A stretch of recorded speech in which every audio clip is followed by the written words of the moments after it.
The size of it is far beyond the mind's reach. It can't be another ship.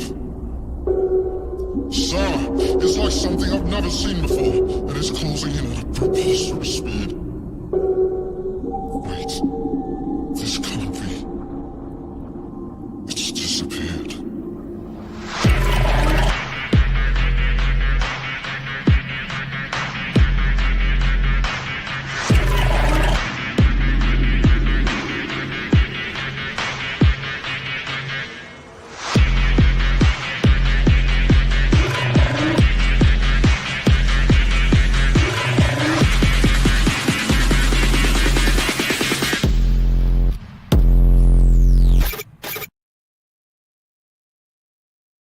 All right, we're gonna run this back. If you just joined the stream a minute ago, I haven't streamed in like God, at least like 6 months to a year.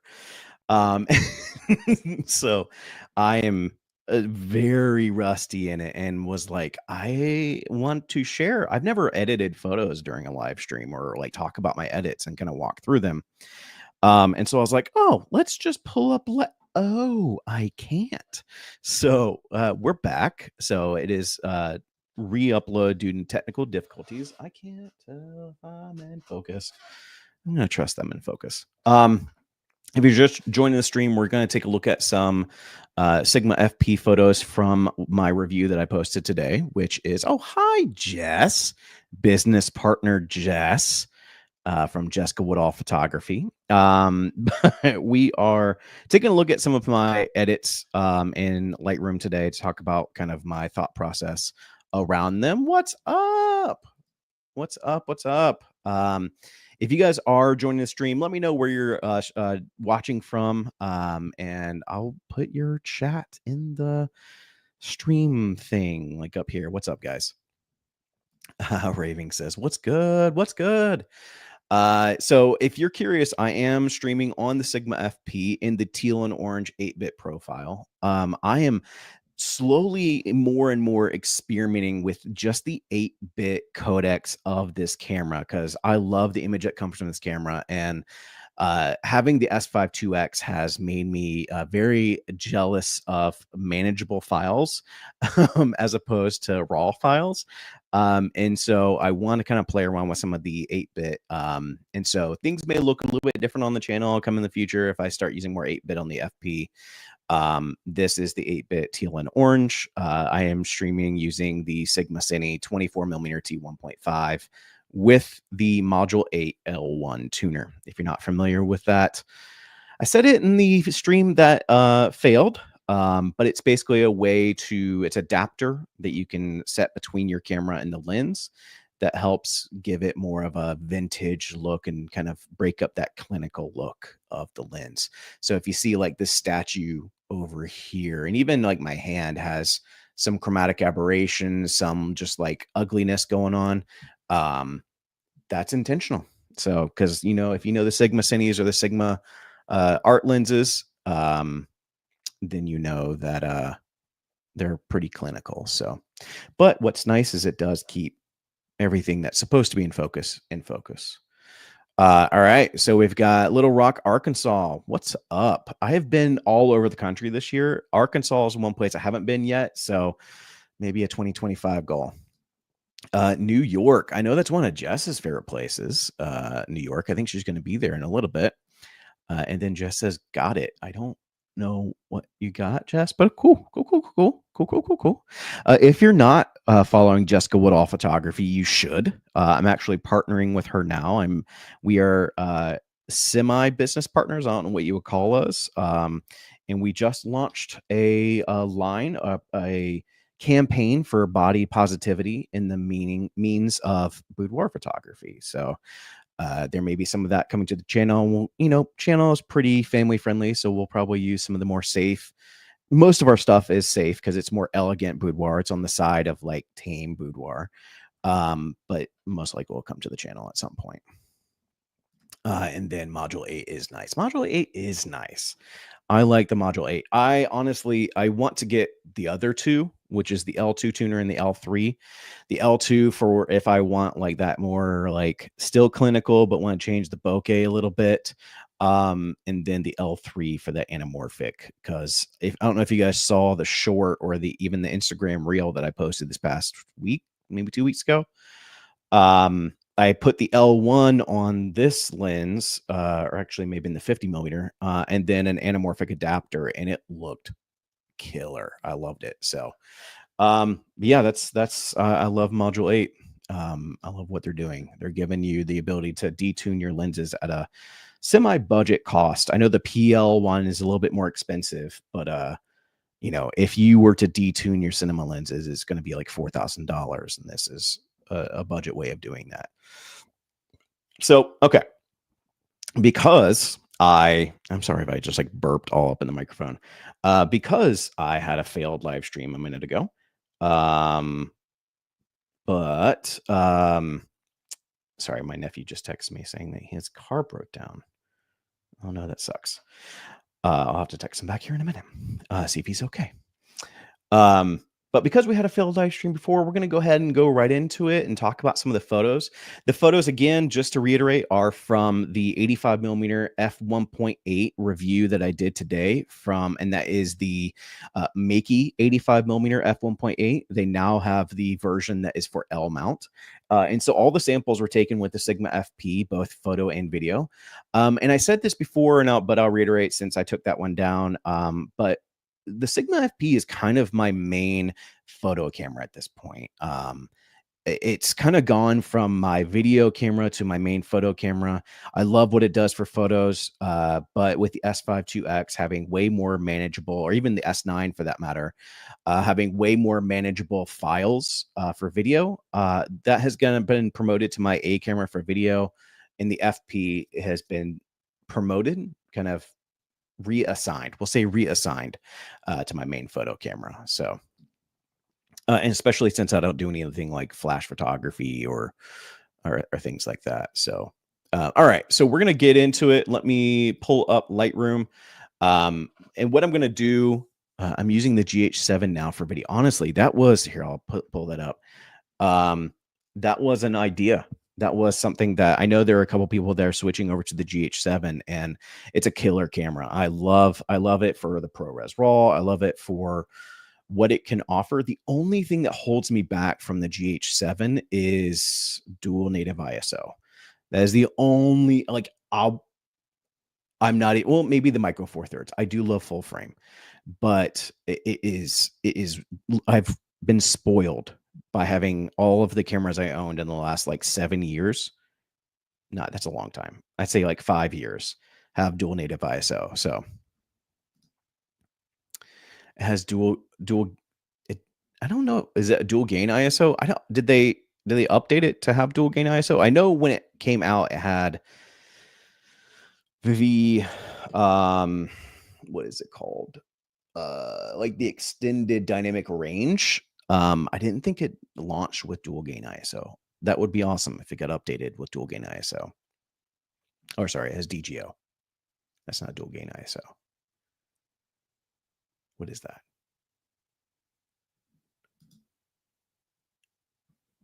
I'll get back to you on that one.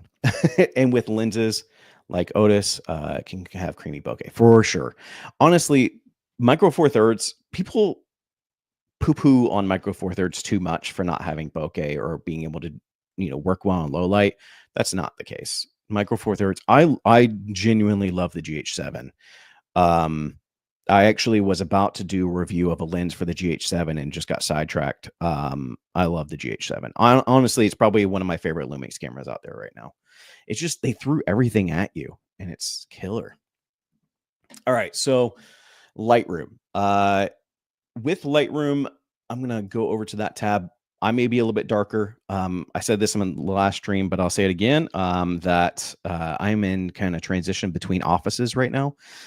So all of my lighting that is for the desk is at my day office, not my home office. And so I'm currently lighting myself with my computer monitor. So much apologies. if I'm a little dark right now.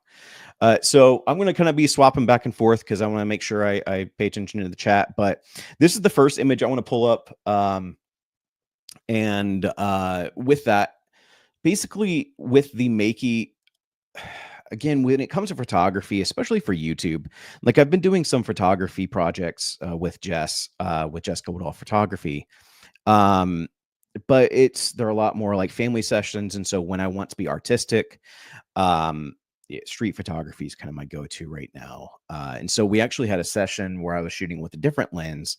And then this is right outside of the studio we rented for the day. Basically sat on a corner. Jess said I was being creeper. I probably was. But sat on a corner and just, waited for that right moment. I was actually, if you can't really see it, but I was going to try to get a picture of this. This is like a light with like a person's face. It's really cool in the background. But I wanted somebody to walk through the frame that would give me something to kind of help break up the image a little bit more, not just like a shot of that face, just kind of like give some depth. And this just so happened to work out. This girl was walking by on the crosswalk, had this great like red coat. And I pulled up the FP. People don't give enough credit to the FP's autofocus. The continuous autofocus, don't get me wrong, garbage, straight garbage. But the single shot autofocus is fairly confident and is pretty decently accurate. Like I pulled it up, did my AF on, that locked on to her right at the right moment, and snapped the image. So that's what led the video today, is this image. So I was pretty pumped on that one. But with this image, kind of break down the edit. Couple of things I'm using for this edit is preset wise. I go between a couple different presets. I don't really have a ton of my own presets. With the within Lightroom, I have a black and white preset, but it's in Lightroom Classic. For this one, presets are kind of lagging here. And if anybody's asking, I am using the online experience for Lightroom Cloud. I may regret that. But for the preset, I have a buddy of mine. His name is Pav SZ. Usually people that know my channel know his channel because we interact a ton. But he has a few presets. This is his cinematic pack, and more specifically, Cinematic 3, I believe. And so that is the preset that I'm using. Let me see if it actually has it on here. Yeah. So Cinematic 3. I'll kind of go into a lot of his different cinematic ones in there. Sometimes Cinematic 2, sometimes Cinematic 3. But that's what's being used for this one. Another key portion of this is, I believe in camera, I shot 21:9. Now, I said this in a video a couple weeks ago of how to create cinematic photos with the Sigma FP. And I talked about the 21:9 aspect ratio. And in that video, I talked about when you shoot 21:9, the 21:9 will stay on the JPEG.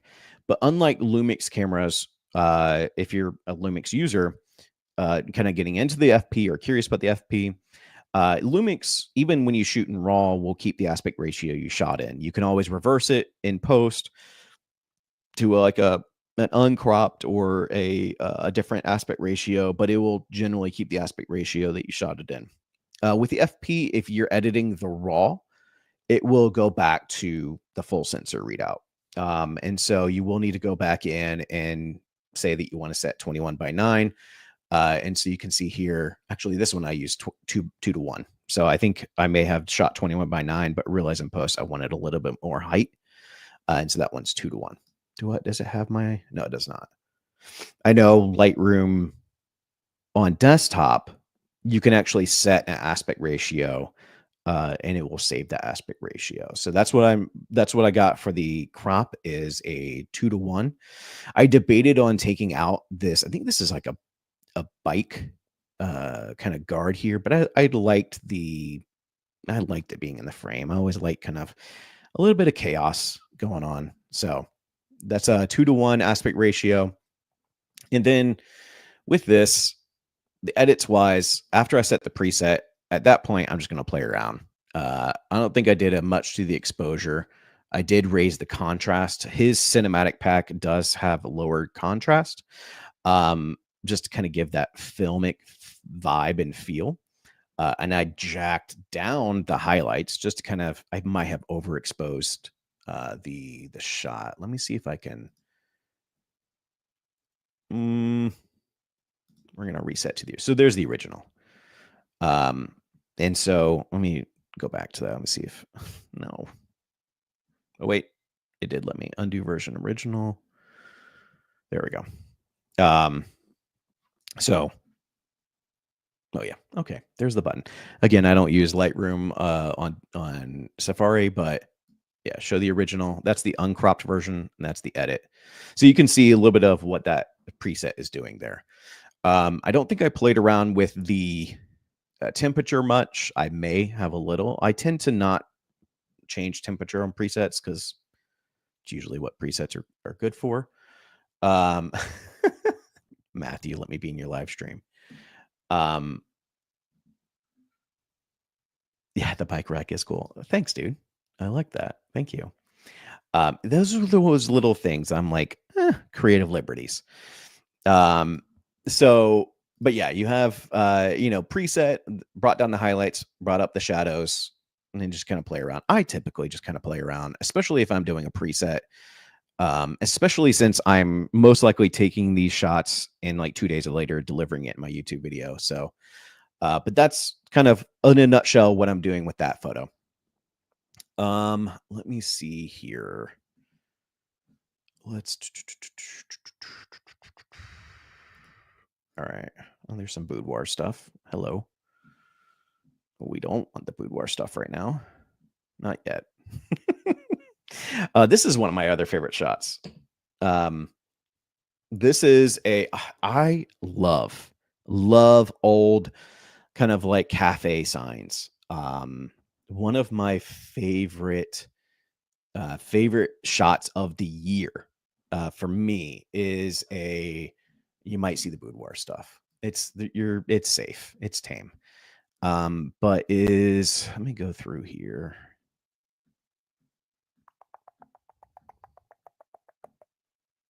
Is this shot here? We're getting close. I may have passed it already. Yeah, here we go. So this is one of my favorite shots of the year, and that's with the FP as well. This one is specifically for the, which one is this? This is the 28 to 45 f1.8 review. Also, again, kind of an old cafe.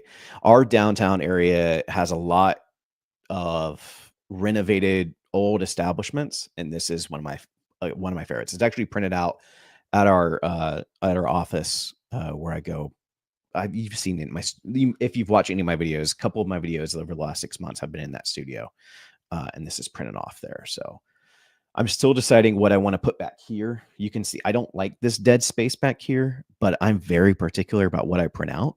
I want to do maybe a black and white vibe. But again, I'm always like, I'm waiting for that specific shot that I want to print out and use. So, all right.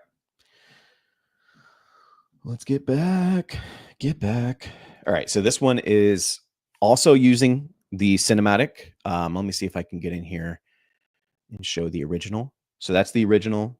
For the most part, it looks good already, I think. I don't think I cropped in a ton. Maybe I did. No, that one's straight out of camera. I must have. I think that one I shot in vertical, but no cropping there. And then, yeah. So all I'm doing is just kind of putting in that preset. Again, once I put on the preset, it may have been like, oh, that looks really good. Most likely it was probably like, oh, that looks really good with that preset. But the only time I really kind of play around with the preset is if I just mess something up completely. Some of these I messed up completely and I had to raise up the exposure, which as a best practice with the Sigma FP, especially if you're shooting raw, use the color modes. use the right color mode. More specifically, I've been trying to toy around with the neutral color mode. Um, while I was traveling this past year, I went on Sigma's website and I was looking at all their different color modes. And I noticed that they said like neutral is great for color grading, and it's a little bit, maybe a little bit more flat, and a little bit more neutral, so that you can apply color grading. Um, well, I did that, kind of experimenting with it, and I hated that experience because I'm used to shooting with color modes that have a little bit more saturation, have a little bit more um, contrast, so that I can see. Typically, I kind of use the color modes as almost like a viewing LUT for the FP, and that's why I love the teal and orange profile or the color mode, because I'll use that as like a general guide to how my finished image is going to look, especially for video when I do more teal and orange color grading. Um, you can tell that I think this one I may have been using standard or even teal and orange. Actually, no, I was using black and white, and I'll do that a lot too. I'll use black and white, maybe I think I was just on black and white because we just got done with a boudoir session, and I wanted to give the person we were photographing a take home image, and we do a lot in black and white. And so I wanted to shoot in black and white, give her a JPEG so that she can go home with it. And I had it in black and white, and I like shooting in black and white because for a couple reasons, right? I'll shoot in black and white because I'm primarily focused on the contrast. With the fact that you're shooting, I can't remember, but I'm pretty sure the raw Sigma FP photos are actually 14-bit raw, not 12-bit like the video. So with that much information, you can really do pretty much damn near anything with the colors. And so I will actually shoot in black and white to just make sure I have the contrast right. And then kind of play around in post. And I just like most of the stuff I do in black and white. So this one was a black and white. That's why it's pretty much as is. All I did was adjust the preset and not have to change much. And so that's what I would encourage you to do. Again, if you're new to FP or just kind of getting into it, especially if you shoot raw, utilize the color modes, even if you're shooting in raw, just because it does help you kind of see a final image there. And if you want to deliver, I typically will take photos in both raw plus JPEG. And that way if I want to, I can take whatever's out of camera, especially if I'm shooting black and white. And then if I want to change it in post, obviously I can do that. So for this one, it was more of just applying the preset. I think originally I did a different preset, but I wanted consistency with this series of photos. And so I chose this one. So that is the deco sign. Again, more of like a vintage vibe sign that I love. And that to speak to that too, my street photography is a lot of kind of a mixture of like architecture and street photography. I'll try to get some real life things going on, maybe people or things that are happening, but then I'll also mix that in with like architecture, getting signs, buildings, and things of that nature. So it's a little bit of like a mix of the two. And so I'm sure some street photographer, some like really good street photographer, or even like mediocre good street photographers, like that's not street photography. It might not be, but that's kind of all I know it to be. So, all right. So we're going back. Let's go back to, so we have the original and then the edit. And this one's just taking out like greens. Yeah, you can see like the greens gone there. So let me go back here. It always goes back to the boudoir stuff. All right. I didn't end up using this one. I like this one. I didn't end up using it. I liked it because of the mural that was in the background. And I liked it also because we got a little bit of motion with this person. I think she was running back to her car. I felt like I had cut off this M over here too much. And this car is technically pulling into the parking lot. It kind of looks like it could be parked. It wasn't like the strongest of the images. I typically will try to find like the top 15 to 20 strongest images of that series of shoots that I've had with that, lens or camera, and put that in the review. And I think this stuff was fine with me, the stuff in the foreground. I think the ultimate deciding factor is I felt like I cut off too much of that M. And obviously, this is an 85 millimeter. I was all the way across the street. So I was not getting more of that M, if you can say that. So, and there's a couple of those where I'm like, ooh, that would look good. And I go, pull it up to my eye and I'm like, that's not working. So awesome. All right. So we're going to keep on going. This one was in the video. Actually, this one was in the video too. We'll go with this one. This is one, again, I love black and white. And I actually have a good story with this one. Not really a good story, but to kind of explain my process, right? Sometimes I'm okay with photographing empty spaces without any sort of like payoff, right? This one, I was like, oh man, I don't know what I'm pointing, like you can see it, but I was like, I don't know what this area back here, kind of like behind the parking garage is. I want somebody to walk by. I want somebody like back in that background there. Never happened. Never. I sat there for like 10 minutes. I'm pretty sure it's just like a awkward space between buildings. But like I was sitting there, and that's really street photography in some sense. It's kind of like a weird wildlife photography. Like you're just like hanging out to see if life is going to do something. Which is one reason I love it, is because like I can put in music, and sometimes I won't even put in music. I'll just like listen to the sounds of the city or the people, and just sit there. But I was in a little bit of a hurry because I had just been gone for a couple hours and want to get back to the family. So I waited as long as I could. This was the only photo where this guy was kind of like going by on a scooter. And technically, a lot of this is out of focus. At least it's, in my opinion, not hitting critical focus. But I still put it in the video because I was like, there's just something about it that I like. I like this guy just going on a scooter. It's kind of that motion that, capturing motion in the shot. I like this. I think this is technically it's either a trash can or even a car. It might be another car. And then you have like the no entry, the depth behind there, that even though there's nobody in that background there, like it has a little bit of depth to it. It just was interesting. Again, this is the part about photography that I love. And even for that matter, like videography, is like you're the artist, you're an artist.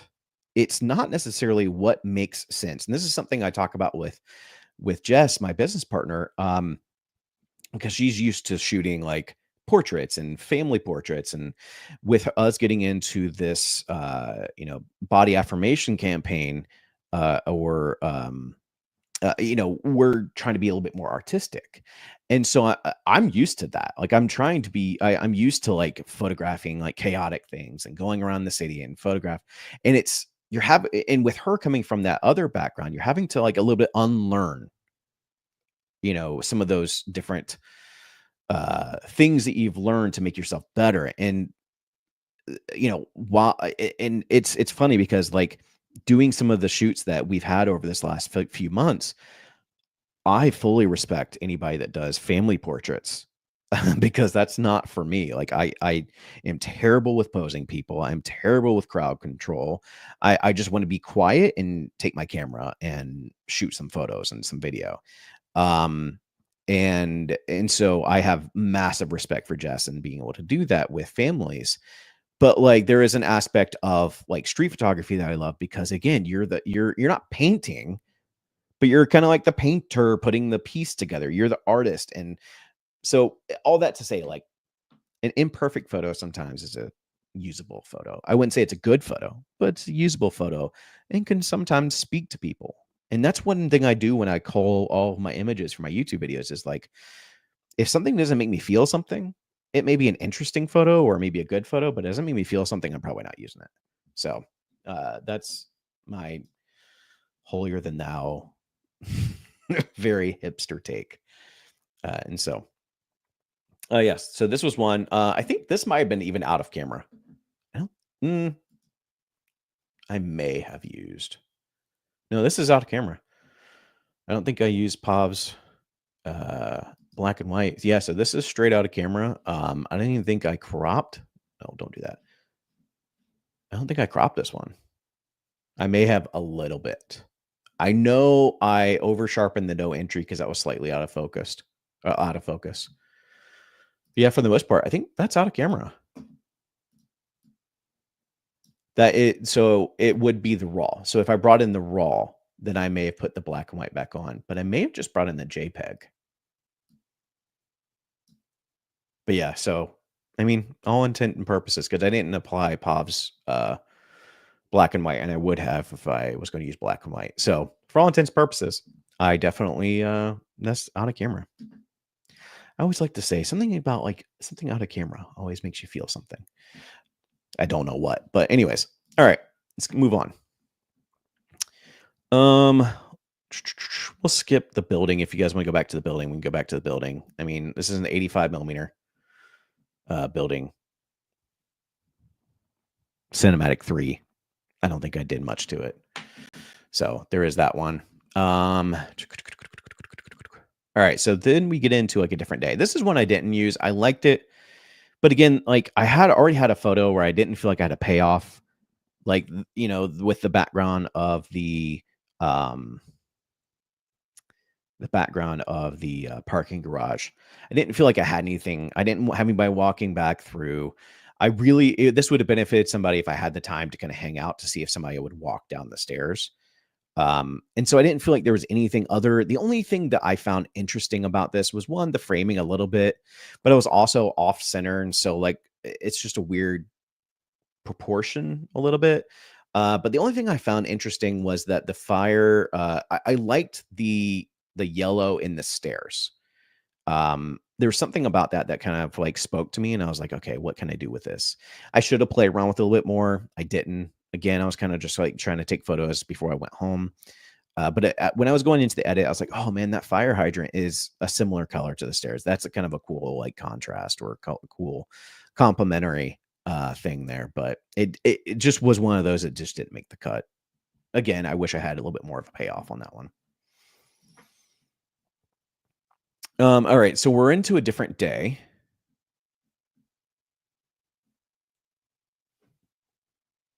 We got about 10 minutes. Let me choose. I'll go for a little bit longer. Let me see where he's at.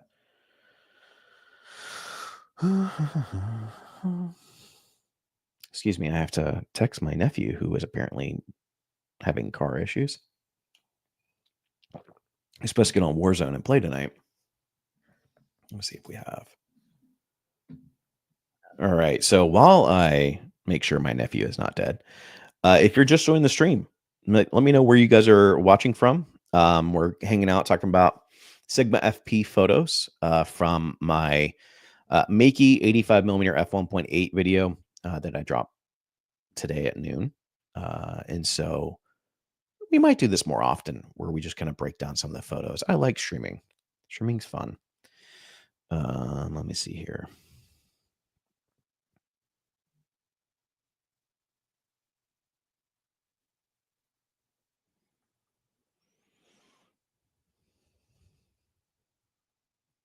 All right, he is safe. Got to make sure the talent is safe. You know, he is my primary talent right now. This is actually him here. I mean, you guys, if you've watched any of my videos, why am I clicking on? I'm an idiot. All right. If you watch any of my videos, this is my nephew. He's been in a bunch of my videos. Let me see. Okay. So this one's interesting. We had a couple that were like this. So we took this one. This is kind of testing the minimum focusing distance of the lens, because we're in a small alleyway in a different town. And this alleyway had a wall that part of it was normal red brick and part of it was painted white brick. And he was like, oh, let me get in the middle. He's taking credit. I mean, he did suggest it, so I'll give him the credit. But he was like, let me get in the middle and we can do like a split tone type thing. I was like, that's pretty cool. But it's a small alley. I'm on an 85. Not to mention 85s are notoriously not great at minimum focusing distance. And so I'm like, this is just a picture of your face, dude. Like, so we got this one. This one is actually, I don't think I cropped much. No, that one's uncropped, but I did use Pav's preset for this one. I think I used the black and white matte here. So again, if you're ever interested, I might put it later on in the links below, but Pav SZ has an amazing preset pack. It's almost the one exclusively that I use on any of my videos for photos. But the black and white matte is what I'm using for this one. I don't think I'm doing anything exposure wise. I think I may have added some contrast and maybe brought down the shadows to kind of get rid of any of the shadows on the left-hand side here. But yeah, it's pretty straightforward. But I bring that up because this is another one from that same wall. And this one, this is I just love, like 24 megapixel sensors.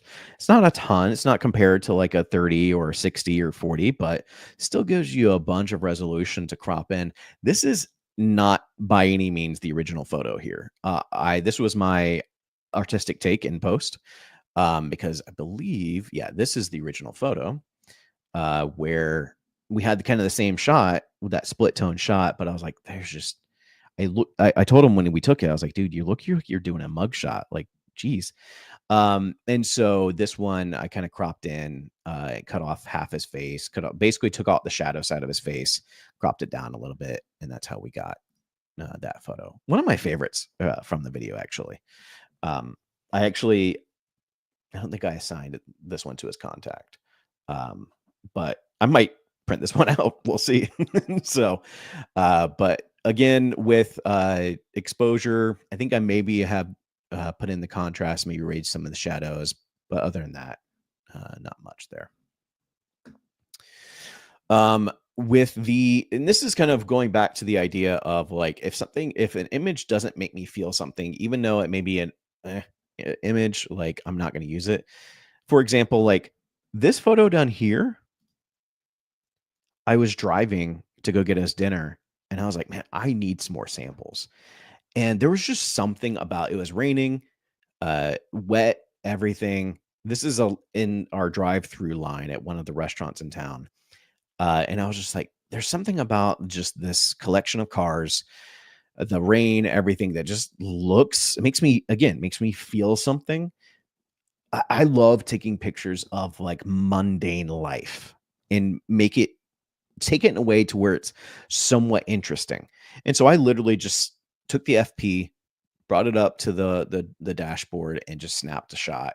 And that's what this is. So, and this one is using Pav's.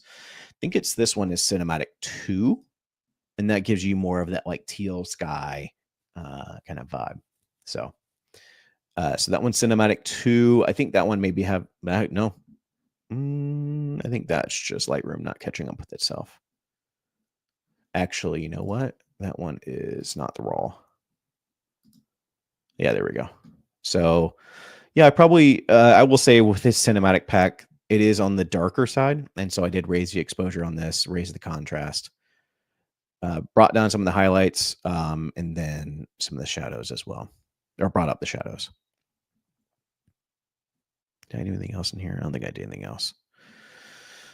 And then that one's a 2:1 or a 21:9 aspect ratio. So I love that aspect ratio. This one also has some interesting, not necessarily story, but I waited entirely way too long for this photo. There was something that, I don't know why, I just like in microphone just went, much apologies. But there was something about this, again, I'm going out this is my hometown where we live. It's a smaller town, Wake Forest. So we live, that's kind of where we are. But rainy day, moody vibes. I'm actually, because the 85 millimeter is not weather sealed, I'm trying not to get it in the rain. So I'm actually under an awning where there's a bench and kind of just like seeing if, what life is going to happen around me. And that's one thing I love about 85 is like with 35 and 50, you can do that, but you kind of have to like be closer to that life that's happening. And with the 85, you have a little bit more reach. And so this is me across the street. I wanted to use these cars as like a frame, not like a frame, as a frame. um, and my goal was to, I actually failed at the goal, right? My goal was to, because I loved the color of the doors of the tap room that's right there. I wanted to get a photo of somebody opening that door. Again, kind of that motion in the image. I had a couple and I wasn't in love with them because the way that it worked out and just the way that I was positioned, when somebody would open the door, it would be too close to that white car that's on the left side there. And so it was kind of like too trapped in that frame. And so this one was just somebody walking by, and I loved it because he had a white hoodie on, and like everything else is kind of dark. And I was like, dude, this guy walking by, I've got to get in the shot. So, and I actually almost missed it because you can't really, you might not be able to tell, but there's actually another car right behind that one that's in the foreground, and that's a car driving by. So I almost missed the shot. But this one was, yeah, just a guy walking by. He wasn't opening the door, didn't even go into the tap room, but it was at least some motion in the shot and some cool kind of like standout feature there. This one I manipulated a lot though. I don't know if Lightroom online is going to show all the masking that I did, but it may not be able to. But I'll talk through it. So basically what I did for the foreground is I believe this was a gradient mask on the white car because it was real white. It was a very white car. And I wanted that white hoodie to stand out more.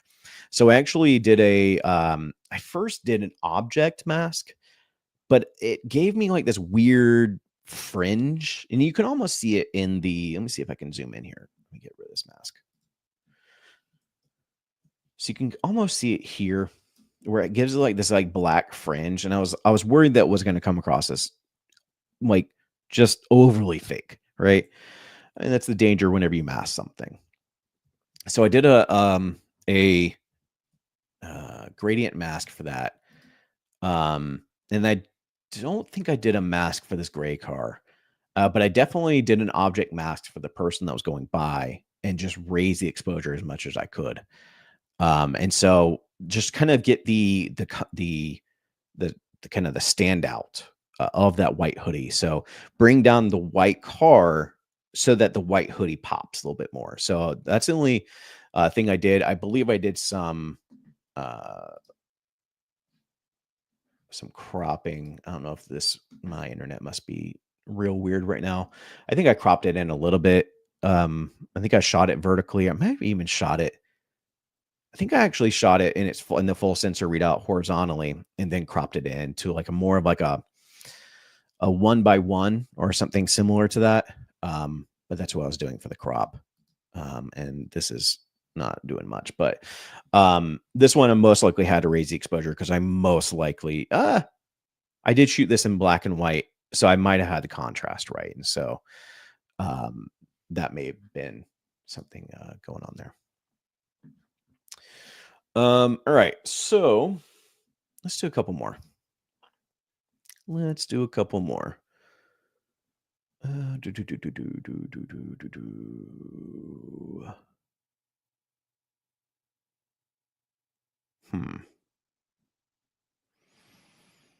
do this one. I like this one. Actually, this is probably the one that's going to get printed out. I love this warehouse space. It's in a neighboring town. It's an abandoned warehouse. Not really abandoned. It's just unused. But I took a photo during my GH7 review. I think it was with the Sigma 30mm f1.4. But I took a photo with that, and I loved it. I might have it on here. We'll see.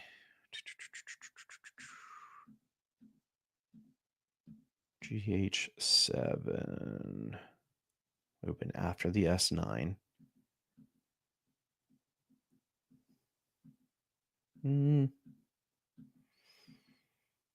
mm, it may, let me see. Might be before the S9 photos.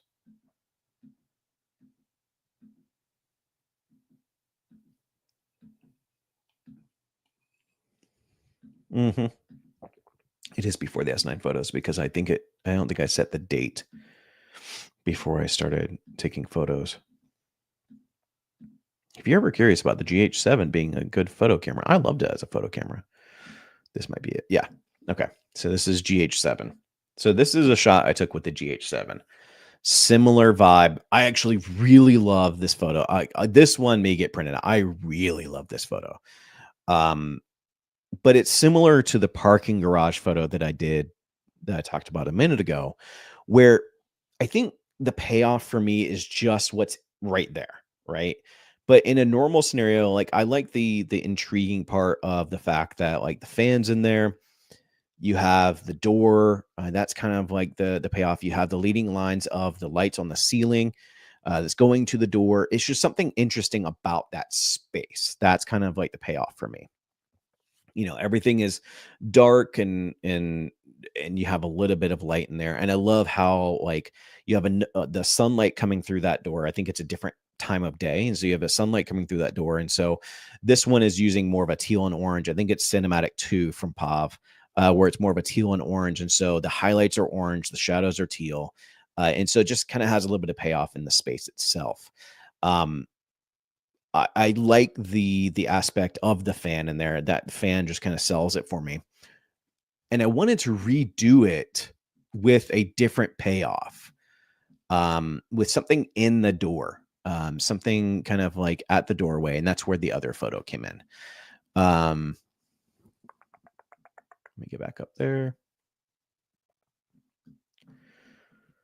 So this is the payoff, right? So the fan's not there anymore. It's a little bit darker. And this is using POV's matte black and white, but very similar leading lines with the lights and the and on the ceiling, the lights coming through, hitting that wall on the left-hand side. But that leading line is kind of getting into the payoff there, which is my nephew kind of just at the door. And we played around with a couple of different positions. It was a lot of fun because I had to be like, dude, I'm going to go to the other, because this is at the front of the building and this is all through windows, right? So like I'm photographing through the front window of the building. This is the back. He's at the back portion of the building, at the doorway. So I had to be like, all right, just look for me. And if I just like give you a signal, uh, you know, pretend like you know what I'm talking about. And so I told him, I was like, hey, go over and put your hand up and just look down. And so he put his hand up. We had a couple different poses in there, but that one I liked. And there's a couple reasons why I like it, right? One, I think this one is using the 21:9 aspect ratio. It might be 2:1. Yeah, if it's custom, it's 21:9. I think I no, it's not cropped in other than the 21:9. It's using the matte black and white from POV SZ. But with this, like I could have brought down the highlights a little bit more and brought some of those buildings back in, but I liked that height, that blowing out those highlights. It does something where it kind of makes him pop a little bit more. And the way that it's almost the way that the light is hitting the bottom of his pants almost looks like, if you look at it like at first glance, it's almost like there's like a fog or just something going on, like something in that window obstructing the view of his pants. And it's just I love how the light worked out in this photo. And so but otherwise, yeah, you can see here, this one, I didn't have to change the exposure a bunch. I did raise the contrast, lower the highlights, and then raise the shadows. But yeah, I think with the black and white, because it's a little less dark than his cinematic preset, then it worked out. I don't think I did anything else to this. That should be it. And what's the original? So there's the original. That's the raw. Now I may have this one. I know I didn't take in black and white because that was where I ran into an issue of my images being too dark. Was I was using the neutral profile and it just didn't give me an accurate picture of what the image is going to look like in post, especially if I'm trying to make it more vibrant and more contrast. So ultimately, I felt black and white went well there. But yeah. All right. Let's see. You know what? Let's see. Do we want to do more? Do we want to do more? Do we want to do more? Let me know in the comments. Do you want to do more? If anybody's curious, there's the lens. It's a pretty cool lens. Go check out the review. It's a decent lens. It's a great lens for L mount. It's a $200 or $220 L mount lens with autofocus. Not the best autofocus, but not the worst either. This is also one that's like, I debated if this one was interesting. I liked it, so I included it. I like the reflection on the window there. I like old things. I like just things that look like it's run down and degraded, and not necessarily degraded. That's not the right word. That is decayed. And so I just liked it. I did use a masking for this one. I did a subject mask for the helmet, brought up the exposure. I think it's 21:9. Yeah, 21:9 aspect ratio. So let me see. I think I use POV's Cinematic 2. But yeah, okay. So good example, right? This is the original. And this is in the neutral profile. This is what came out of the raw image because I was using the neutral profile. And so I was just underexposing everything, which just was terrible. Actually, that doesn't, yeah, whatever. I won't overthink it, but I'm used to using a color mode that has a little more contrast to it, so it's a little bit easier to expose. So I think that's what it was. I'm not going to try to pretend like I know my brain at the time. But yes, massively underexposed, but then brought it back because, it's raw, but use your color modes. Use your color modes of the FP. It will help you greatly. Experiment with which ones give you kind of an idea of what your final look is going to be. It's not going to be perfect. It's not going to be like Lumix cameras where you can load LUTs and actually see what that LUT's going to look like. But it will give you a general good idea of what your images will be or what your footage will look like when you go into post. So yeah, I think that's everything from today. I'll probably, once everything kind of posts, I'll probably put the link to the review in the description below. So definitely check that out. This is fun. I might do this more often, maybe as just a way to kind of bring awareness to the reviews, but also just kind of talk through some of my photos. I've just been loving street photography, random photography as of late, especially because I'm using the FP more for photography. So that being said, I'm going to cut it off here. Let me go back to just kind of hanging out. Yeah. Thank you guys all for joining. If you guys do like this format of just chill watching me talk about my photos, or even for that matter, maybe at some point we'll get into videos. Probably not, because my internet hates me streaming DaVinci Resolve. But yeah. If you like this format, let me know in the comments below. Or if you do have any questions about any of this, any of the photos or any of the choices that I made in taking these photos, let me know in the comments. Or as I said in my videos, reach out to me on Instagram. I have a lot of conversations there. But either way, thank you guys all for joining. Make sure to check out the Makey 85mm review. And if we do this again, I'll see you here next time. Peace.